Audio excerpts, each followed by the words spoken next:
I'm not sure how I feel about this one, folks. Wheel of Time, episode number 5. The episode was great. Don't get me wrong, but they finally got around to introducing Loyal. And, well, the guy playing him, Hamid Aminashan, has the character down pat. I got nothing against him. He's doing a phenomenal job. But the look of Loyal, the hair, the beard, I just don't know.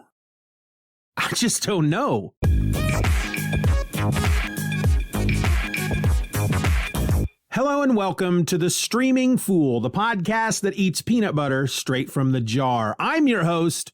My name is Steven, and today I'm going to want to talk to you about The Wheel of Time, episode 5. But before I do, I need y'all to do a favor for me. If you're listening to this episode on Apple Podcasts and you've not done so yet, please rate the show for me, please. It's really easy. Pick a star, 1 through 5, 1 being the worst and 5 being the best. That's it. Tap it. Bam. Done. Did you do it? Did you stop the show and go and do it? Great. Let's get into things then. Episode 5 of The Wheel of Time is entitled Blood Calls Blood. It was published on Amazon Prime on Friday, December the 3rd, and Wikipedia has this to say about it. Moraine and the other Aes Sedai bury Kyrene, and her warder Stepan mourns. The group makes a month-long journey back to Tar Valon and the White Tower. Rand and Mat arrive at Tar Valon, and Rand grows increasingly concerned with Mat's behavior. Lan and Moraine bring Nynaeve to the White Tower and warn her of Aes Sedai's political machinations. Perrin and Egwene and the Tinkers are waylaid by the White Cloaks, who capture and interrogate them. Rand meets Loyal and Ogier. Logain Ablar is paraded around Tar Valon in a cage by Alanna and Liandrin. Mat makes Rand swear that he'll kill him before he gets as bad as Logain. Lan and the other warders console Stepan as he returns, and he ceremonially returns Kyrene's ring. Valda suspects that Egwene can channel, and he tortures Perrin to try and coax the power out of her.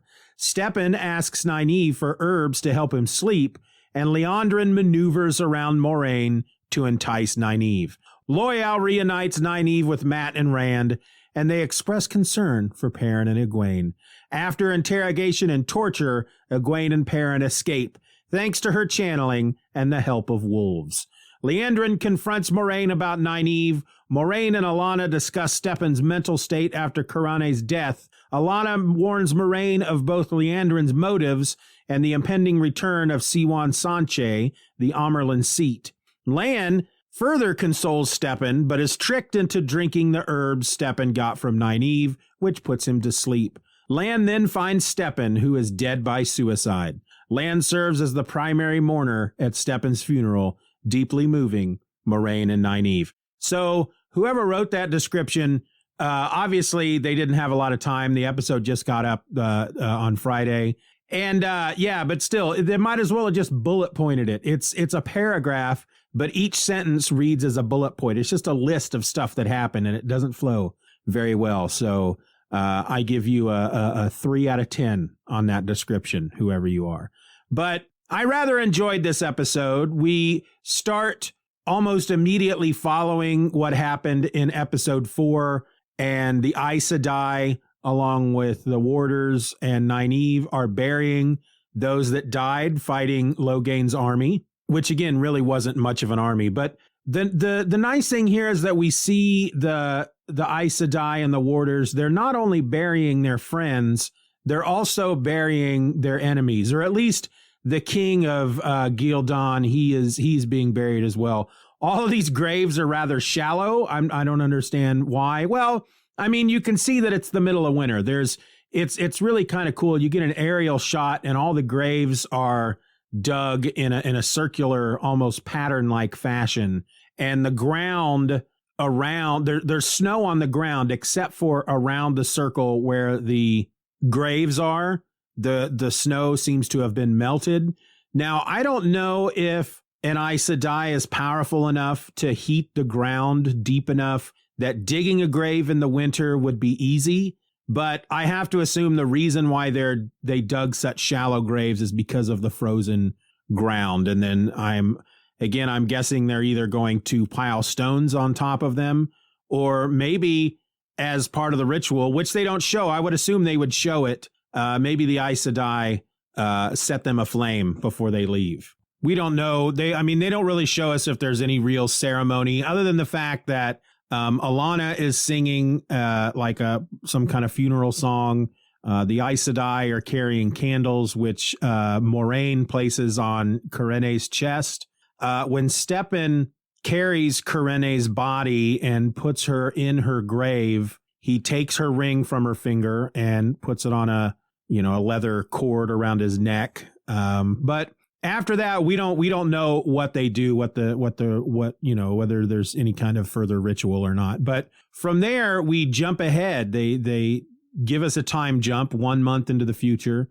And at that point, we are now the Aes Sedai and Nynaeve. They're now riding into Tar Valon. So it's taken them a month to get there.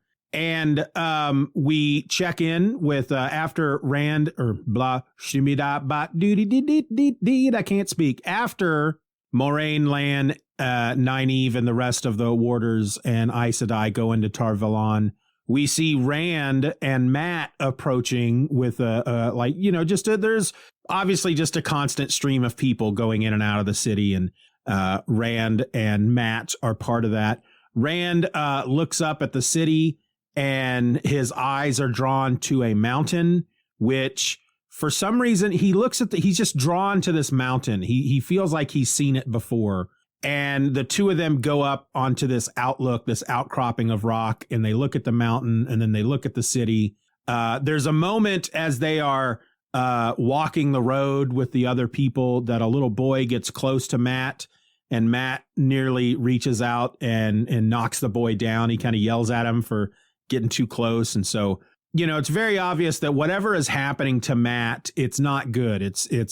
They are postulating in the series that he's the dragon. That's who they want us to, that's who they're really pushing in front of us, that it's Matt. And that he has learned, he's able to channel, he's able to touch the true source, and now he's going mad because of it. And Tom, when he told Rand that, that's what he suspected is happening to Matt. When Tom told him that, he told him that we need to keep him away from Aes Sedai, and yet they're going straight into Tar Valon. Granted, they know that Egwene and Perrin and Nynaeve are supposed to be there, so really I think they're there just to meet their friends, because when they go, they don't go straight to the White Tower. There's an inn that Tom had told them about that a friend of his is the proprietor of, and they go to this inn. And that's where I think I'll just tell Rand and Matt's story first here. That's where they meet Loyal, or at least Rand does. And Rand goes into the library of the inn, and he's looking at books, and then Loyal hears him looking for books, and he walks into the room and introduces himself, and Rand immediately thinks it's some kind of monster, but he is an Ogier, and Rand has heard of Ogier before. Now, here's the thing with this character. Loyal is one of my favorite characters of the books. I'm not going to go into stuff about the books during this segment of the show, but he's one of my favorite characters. He's pretty much the character I was looking forward to most. Now, based on the way the character was portrayed in the books, especially the way Michael Kramer read as Loyal in the audiobooks, this guy who is portraying Loyal, I'm going to try to pronounce his name again here real quick, Hamand Anamashan. He's excellent. He's spot on. He's got the deep voice. He's got the inflection. He's got the cadence. He's got the mannerisms. Loyal is basically he's supposed to be, I'm not going to get into that. I'm not going to give away anything from the books. But based on the books, the mannerisms, the character of Loyal, Hammond has got it down pat. He's spot on. Like I said, he's doing it. He's doing a darn good job. The look of the character, however, not that, I don't know. I think I'm going to have to see more. I think I'm going to have to, see more of him on screen in other episodes, and maybe I'll get used to it, because it's not quite what it is, what I pictured based on his description in the book. And this isn't really giving anything away, but in the books, Loyal is twice as tall as a regular human being. He's a huge freaking dude. And that's all Ogiers are. And I understand that they can't really do that in this show, not without spending a lot of money. I mean, they could, but this was probably a cheaper option. But I don't know. The hair and the beard, it was a little shocking. I was not expecting it. I knew when you hear his voice first, and I'm like, oh crap, here we go. Here's my boy. And he's sitting in another room, like on the other side of a wall next to a doorway. And he says something, and right away I'm like, oh yeah, here we go. And he gets up and he walks into the room, and I was just like, what? What is that? That is ridiculous looking. Now, he doesn't get a lot of screen time in this show. The more he was on screen, though, the more I got just a bit used to it. But I think if he had spent more time in this episode, I probably would have been okay with him by the end. So we'll see. He will more than likely be part of the next few episodes. So we'll see. We'll see how I think about him after that. If this Hammond guy, obviously he's got the character down, so he may just win me over just because of his acting. He may win me over so much that the way the character looks isn't going to make any difference to me.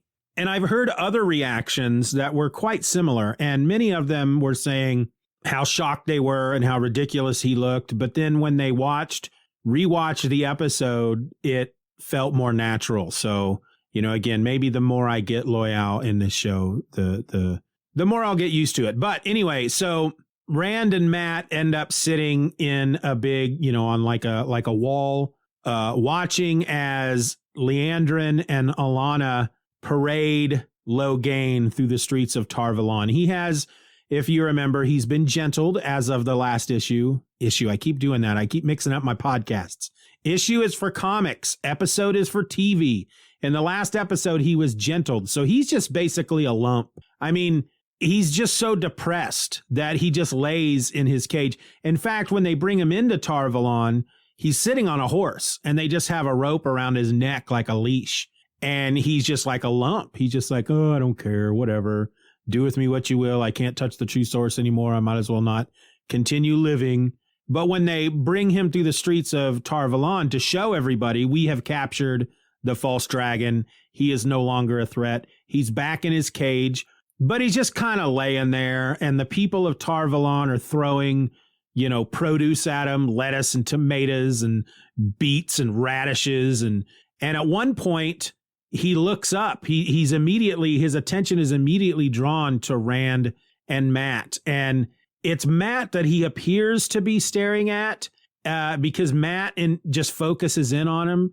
And Logain just starts to laugh. And then he passes by, and Matt tells Rand, he goes, you have to promise me something. I don't care what the prophecy says. I don't care about anything else. But if I'm the one who can channel, do not let me turn out like that. You do something first. And he doesn't come right out and say it, but if you read between the lines, he's saying, kill me before I get like that. And Rand agrees, and he says, and of course, I trust that you'll do the same for me. And Matt says, you bet. Now, before, one thing I failed to point out is Matt got up onto this wall before Rand. Rand is down on the street, and he sees Matt up on the wall, and he goes to climb up after him. And in the background, I honestly probably wouldn't have noticed it if the dude didn't laugh and I didn't have the captions on, because the captions pointed out that this guy in the background was laughing. And I'm like, why, what? And I rewound because I was like, why did they point that out? There's something about that I feel like I need to see.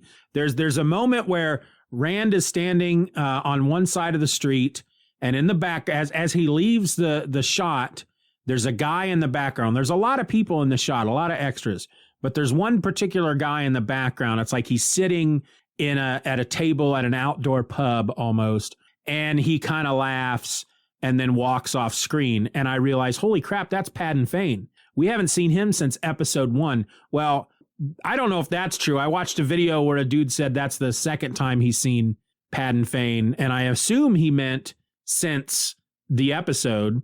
And it's was highly hinted in episode 1 that Paddon Fane had something to do with the Fades and the Trollocs coming to Emmons Field on winter night, because if you remember in that first episode, he was standing there by a building drinking, mead or ale or whatever out of a mug, and the attack starts and he's just watching. He doesn't seem concerned, and he kind of goes like that and dumps his mug out and walks away calmly, like he expected all this to happen. So now he's shown up in Tar Valon, and that's a bit curious.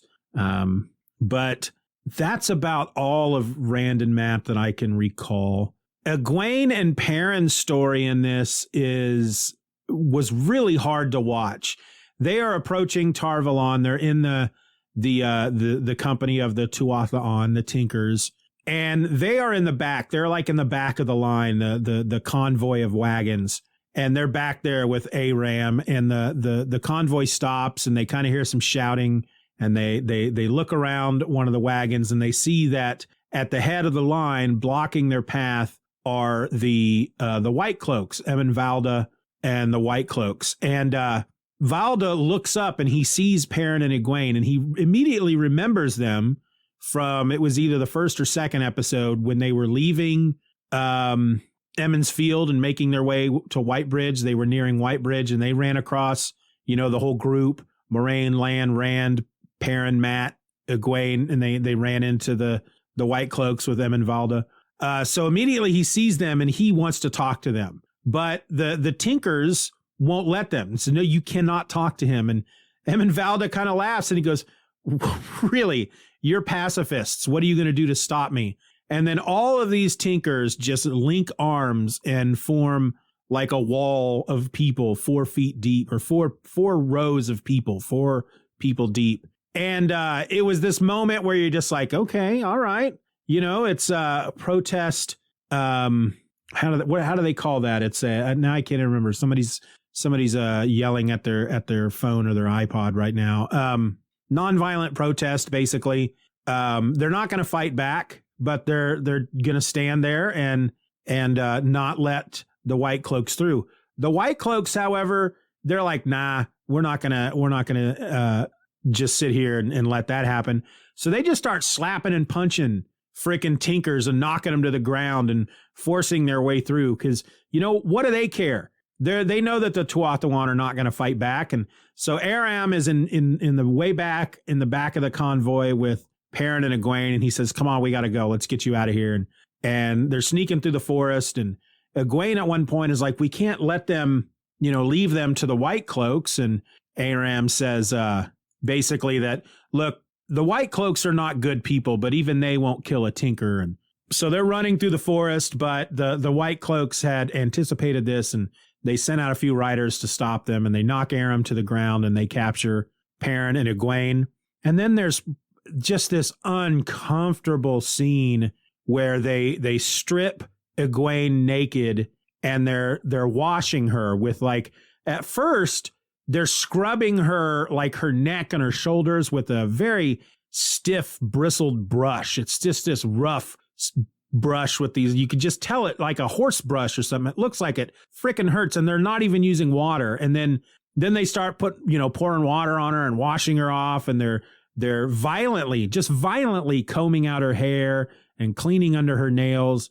And then they place a white dress on her, and then they basically tie her to a frickin' chair. So it's like, you have to be clean in the eyes of God, or the light, as they say it, before we can interrogate you. Well, once she's tied to the chair, they bring in Perrin and they tie him like standing up, arched over this wooden platform so that his back is up in the air. And Emin Valda basically says to Egwene, look, I know you're not. He just straight up asks, are you an Aes Sedai? And she says no. And he goes, okay, I know that you're not, because if you were, you wouldn't be able to lie.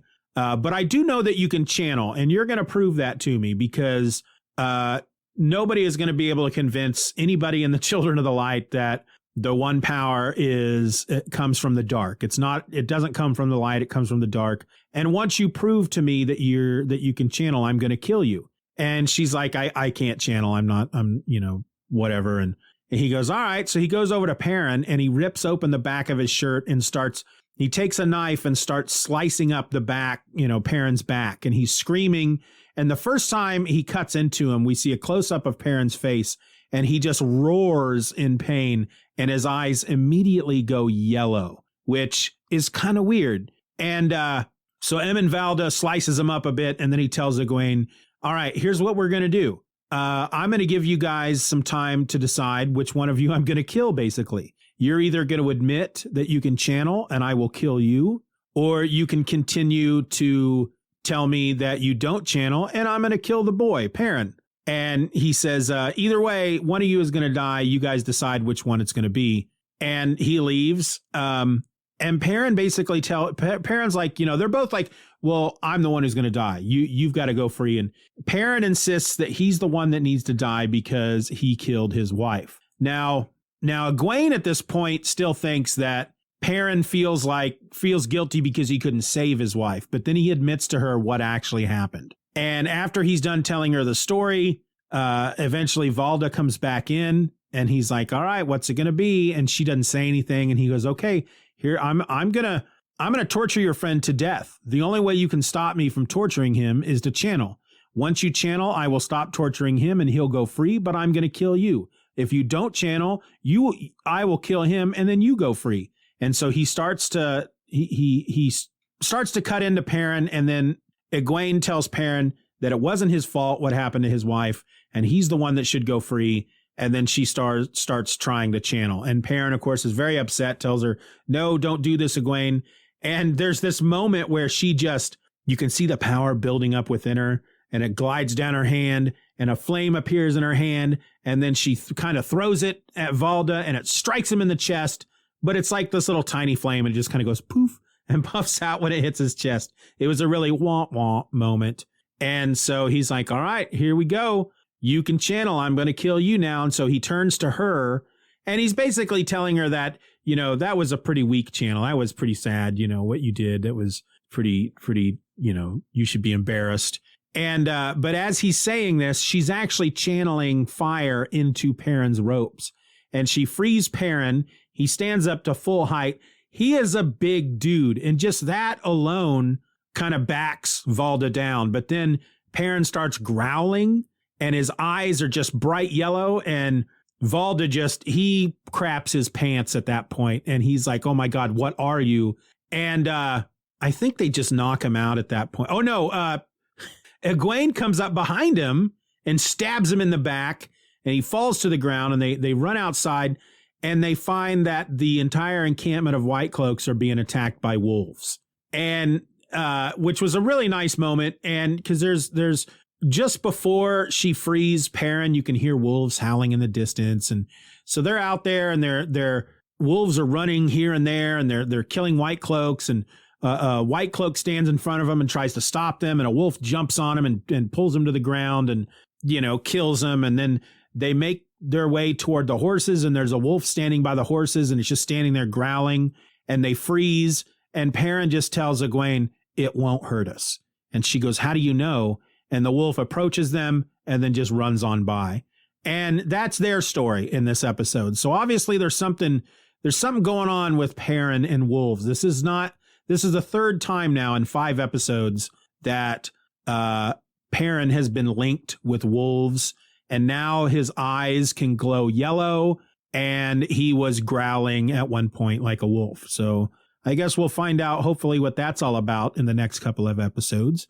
And then back to the White Tower. So Nynaeve, well, at one point, I guess, we go back to Rand and Mat because Loial shows up in their room at the inn, and he tells Rand that as an Ogier, he is free to walk the grounds of the White Tower. And so after Rand had described Nynaeve to him, he went to the White Tower and he found her, and he brought her back, and there's Nynaeve. And Rand tells her that Mat is sick, and she comes to look at him, and Mat snaps at her, and, like he's about to kill her. And then he realizes, that he comes to his senses. And so then Rand and Nynaeve are outside in the hall, and they're having this heart to heart, and he's telling her that he thinks that Matt can channel and he doesn't know what to do. And Nynaeve says that she'll do what she can to heal him.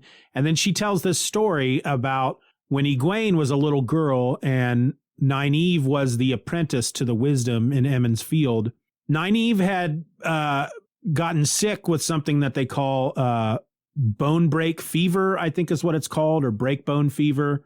And it's a sickness that causes you to contort in such violent ways that you end up snapping your own bones. And the wisdom doused her with all kinds of medicine, but just didn't think Egwene would make it through the night. And Nynaeve stood over Egwene the entire night, holding her hand, wishing and praying and hoping that Egwene would pull through. And the next morning, she said the sickness couldn't hold out, but Egwene held out, and Egwene was fine. I don't really think there's much more with that story that I can recall, but it was a nice moment between the two of them. Again, Nynaeve is probably one of my favorite characters of this show so far. Back in the White Tower, so Stepan is feeling really depressed because his Aes Sedai, Corinna, died, and the Aes Sedai and the warders are bonded. He's having trouble sleeping, so he goes to Nynaeve and asks her for a certain tea that she must have given him while they are on the road to help him sleep. He says every night he just lays there, and just as he's about to drift off, the pain stops. And she says, well, that's good. And he goes, no, it's not good. I don't want the pain to stop, because if the pain stops, that means that she's no longer with me. So she gives him the tea. There is a moment in the episode where there's a ritual with the warders where he takes Corinne's ring to like this it's almost like a fire fountain that has molten like metal, like gold in it, and he tosses the ring into the molten gold, and the ring melts, and it makes me wonder. They don't say it, but I'm assuming this is what they use to forge the rings for the Aes Sedai.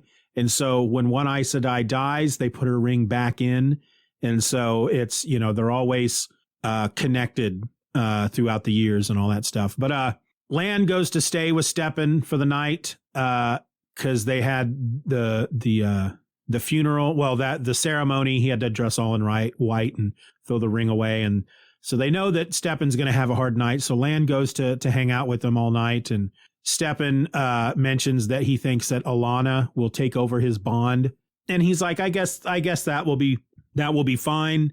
But she's got the two warders already, and I've never been with a man before. And he goes, but try anything once. And Lan jokingly says, well, you don't even know if they want you to be with them, like then they may not find you attractive, basically. And we see Stepan had taken the tea that, the tea leaves that Nynaeve had given him, and he ends up putting it in Lan's drink, so that Lan ends up being put to sleep. And then when Lan wakes up the next morning and realizes what happened and Stepan's not there, he runs to a place in the White Tower where there are statues of warders, and he finds that Stepan has committed suicide. And so then the episode ends with the funeral for Stepan, and Lan has been chosen as the primary mourner. And they say it in such a way that I think that's what they called it. Let me look at the description again, because I think the description actually got it right. They call it the primary mourner. But it sounds almost like it's actually something that is part of the funeral, that it's a role that somebody has to play. And they have all these Aes Sedai and these warders standing around in a circle around Stepan's body, and they're all in white. And there's like throat singers that are chanting. Then they all start pounding their chests rhythmically with their right hand, just bang, bang, bang. And Lan is kneeling next to the body of Stepan. He reaches out and he puts his hand on Stepan, and he looks up and he makes eye contact with Moraine, and he is feeling sadness. She's feeling sadness. They're both feeling each other's sadness. And there's almost this moment where he's like, this is what's going to happen to me. I can't let you die before I do. I will die before you, because I don't want to be what Stepan became after Karene died. And then he just starts, he just screams in anguish. And I'm not just saying this, folks. Tear came to my eye. And Lan is well, we'll talk about that in a minute. But it was a really hard episode to watch in a couple places with Egwene's forced, scrub bath, Perrin's torture, Lan breaking down at Stepan's funeral. It had some tough moments in it, but all in all, it was a good episode. I think the series is moving along just fine. This was episode 5. So we've got 6, 7, and 8 left. Episode 6 will land on December 10th, and it's called The Flame of Tar Valon. And yeah, I'm in there. The more I watch and the more it changes, the more it's different in the book, the more I'm actually enjoying it. As a fan of the books, I think I said it before. I think I'd be disappointed if I knew exactly what was going to happen in every single scene. That, shows like that are not fun. So this show's really, really hitting all its marks for me. And I'm sure it's because I'm a fan of the books that I'm enjoying the show so much. I don't know how people who have never read the books, I'm not really seeing a lot of reaction there about this show. This doesn't seem to be popping up on all the nerd sites and podcasts and stuff that I pay attention to. So I don't know how this is going. I don't know how this is being received. So hopefully it's being received well, because I really want them to finish this. But that's what happened in the episode. So how about we go full on spoilers? We'll go to the next segment of our show in which I compare what happened in this episode to what we know from the books.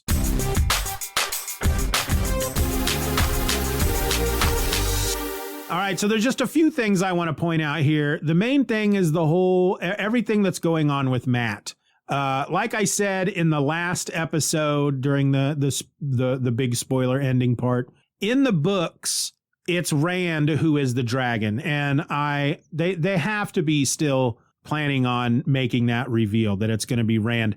And as a matter of fact, in the show when they show up to Tar Valon and Rand sees that mountain and he goes, I feel like I've been there before. That's Dragon Mount. That is where when Lews Therin Telamon, the dragon, when he went mad and he broke the world, that mountain was formed. It's an old volcano. And the prophecy says that the dragon reborn will be born on in the snows of Dragon Mount, or on the foot of Dragon Mount, or on Dragon Mount. And so in the books, again, these are big spoilers, folks. Rand is an Aielman. Loial even says in the episode, I've never met an Aielman, or with regular clothes. And he's like, I'm not an Aielman. I'm from the Two Rivers. Oh, an Aielman from the Two Rivers. And so Tam is not Rand's birth father. The woman that he knew as his mother was not his birth mother. He was born of the Aiel on the slopes of Dragon Mount, and his parents, his mother was what they refer to in Aiel as a spear maiden, because all the Aiel, they're all fighters. And she, during the Aiel War, she dies giving birth to him on the slopes of Dragon Mount. And Tam, who was fighting against the Aiel during the Aiel War, he comes across the baby and he takes the baby with him, and that's Rand. So that's why in the show he was like, I've seen that mountain before, and that's he's got a his origins are on the slope of Dragon Mount. So that's that. There were some other big changes, but none that really matter in the grand scheme of things. For example, there's a city that they stop at on the way to Tar Valon called Caemlyn, and it's the capital of Andor. And Emond's Field is technically in the country of Andor, and Caemlyn is where the Queen of Andor makes her home. And it's actually there that Rand and Matt go after Tom dies, and they go to this inn that Tom tells them to go to. It's where they meet Loial. It's where the Aes Sedai come and bring Logain through the streets of Camelin. And, you know, Rand ends up meeting the queen and all this stuff by accident. And so they basically just kind of took most of that out and combined a lot of that with what was happening in Tar Valon. And I am perfectly fine with it. Again, if the series went the exact way the books are, then I would be sorely disappointed because I already know what happens in the books. This is way more fun. I think, like I compared it to watching the Walking Dead show last time. It's like I know where they're going, but they're getting there in a whole new way, and I think that's much more fun than knowing where they're going and knowing how they get there. So I think that's really it as far as some of the comparisons between the book and the show. Actually, let me just mention real quick because Matt at one point talks about Tom being dead, and you know, in the book we meet Tom right away, like within the first couple chapters, and so by the time because it is in the book where he goes up against a fade to allow Matt and Rand to leave, but I think it's in the city of Whitebridge where that happens. But when he dies, it means a lot more because you have been following this character for most of the book. So to get him like in the back end of one episode, to see him for maybe 10 minutes in another episode, and then he dies, that it didn't have the impact like it did in the books. It was a real punch in the guts in the books when he quote unquote dies. And that's all I'm going to say about that. Perrin and the wolves. So the reason why these wolves keep popping up is because in the book, as Egwene and Perrin, before they encounter the Tuatha'an, they encounter this dude named, now I can't even remember his name, Elias Machera, I think his name was. And he's just out alone in this open prairie land, and they come across him, and he decides he's going to take them, he's going to guide them to Tar Valon. But you learn really quick that he travels with wolves, and he explains to them that he can talk to wolves. It's something that hasn't been seen in the world in thousands of years. It's an old thing. The wolves had almost forgotten about it. And he says, and the wolves say that he can do it too. And he points at Perrin, and it's after they travel with Elias for a while that Perrin's eyes grow yellow, and he can talk to wolves. And in fact, they are captured by White Cloaks in the first book, and they are freed by Elias and the wolves. But during that, I mean, they're just kind of captured. The White Cloaks are not like, we know who you are and we think you're evil. And they just a couple of people out in the open prairie, and they capture them, and they anytime they just catch people, they try to find out if they're dark ones or not, if they're evil. But during their escape, the wolves are attacking the White Cloaks. And by this point, Perrin is actually, he knows these wolves by their names as far as what they call each other. It's like kind of a psychic communication. And one of the wolves is a wolf who has always dreamed of flying. And so as a cub would leap into the air as high as he could go to try and fly. And so his name among the wolves became Hopper. And there's a moment where a White Cloak is about to strike down Perrin, and Hopper intercedes. And then the White Cloak ends up killing Hopper. And Perrin has this axe with him. I mentioned that Perrin was not married in the book at this point, and he was an apprentice to the blacksmith the blacksmith had made an axe for a traveling wagon guard dude. And when he finished the axe, the guardsman wouldn't pay for it because he decided he wasn't going to pay. He didn't want to pay as much. So the blacksmith kept it. And then he gave it to Perrin when Perrin was leaving Emmons Field.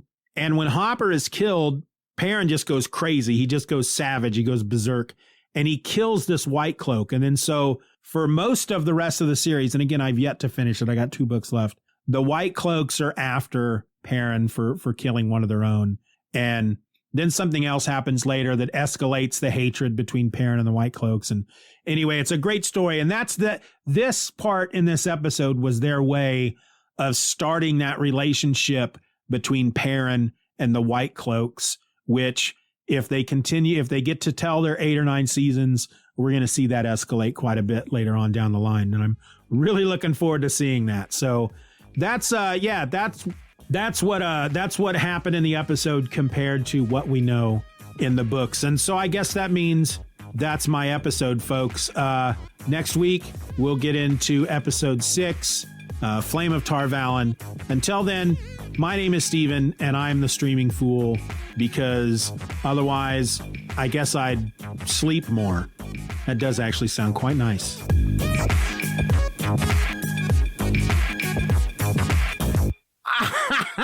That was dumb.